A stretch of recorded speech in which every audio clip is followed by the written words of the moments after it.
ശബരിമലയിൽ ബുധനാഴ്ച ദർശനം നടത്തിയത് 63,043 തീർത്ഥാടകർ. ഈ വർഷം ഇതുവരെ 3,74,071 തീർത്ഥാടകരാണ് ദർശനം നടത്തി മലയിറങ്ങിയത്. ആധാർ കാർഡുമായി വരുന്ന എല്ലാവർക്കും ദർശനം നടത്താൻ സൗകര്യമുണ്ടെന്ന് ശബരിമല സ്പെഷ്യൽ ഓഫീസർ കെ.ഇ. ബൈജു കൈരളി ന്യൂസിനോട് പറഞ്ഞു. കഴിഞ്ഞ വർഷത്തെക്കാൾ 1,10,000-ലധികം തീർത്ഥാടകർ ഇതിനകം തന്നെ അധികമായി എത്തി. കാര്യങ്ങൾ ഭംഗിയായി പോകുന്നത് കണക്കിലെടുത്ത് വെർച്വൽ ക്യൂ 80,000-ആയി വർദ്ധിപ്പിക്കുവാനും സർക്കാരും ദേവസ്വം ബോർഡും ആലോചിക്കുന്നുണ്ട്. ആധാർ കാർഡുള്ള എല്ലാവർക്കും ദർശന സൗകര്യമുണ്ട്. ദേവസ്വം ബോർഡിൻ്റെയും പോലീസിൻ്റെയും കൂട്ടായ വിജയമാണ് സന്നിധാനത്ത് കാണാൻ കഴിയുന്നതെന്ന് സ്പെഷ്യൽ ഓഫീസർ കെ.ഇ. ബൈജു പറഞ്ഞു.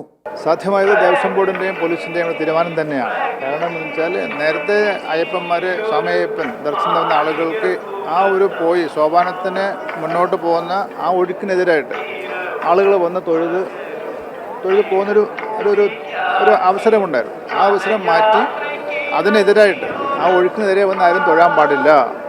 ആ സ്വാമിമാരോടൊപ്പം തന്നെ മറ്റാളുകളും വന്ന് സ്പെഷ്യലായിട്ടുള്ള ആളുകളും അവർ സ്പെഷ്യൽ ക്യൂ പ്രൊവൈഡ് ചെയ്തു. ആ ക്യൂവിലൂടെ തന്നെ പോകണം എന്ന ഒരു തീരുമാനം, അത് തന്നെയാണ് വിജയത്തിൻ്റെ അടിസ്ഥാനം. ആധാർ കാർഡില്ലാത്തവരെ സന്നിധാനത്ത് തുടരാൻ പോലീസ് അനുവദിക്കില്ല. സംശയാസ്പദമായ സാഹചര്യത്തിൽ കണ്ടാൽ അറസ്റ്റ് ചെയ്യുവാനാണ് തീരുമാനം.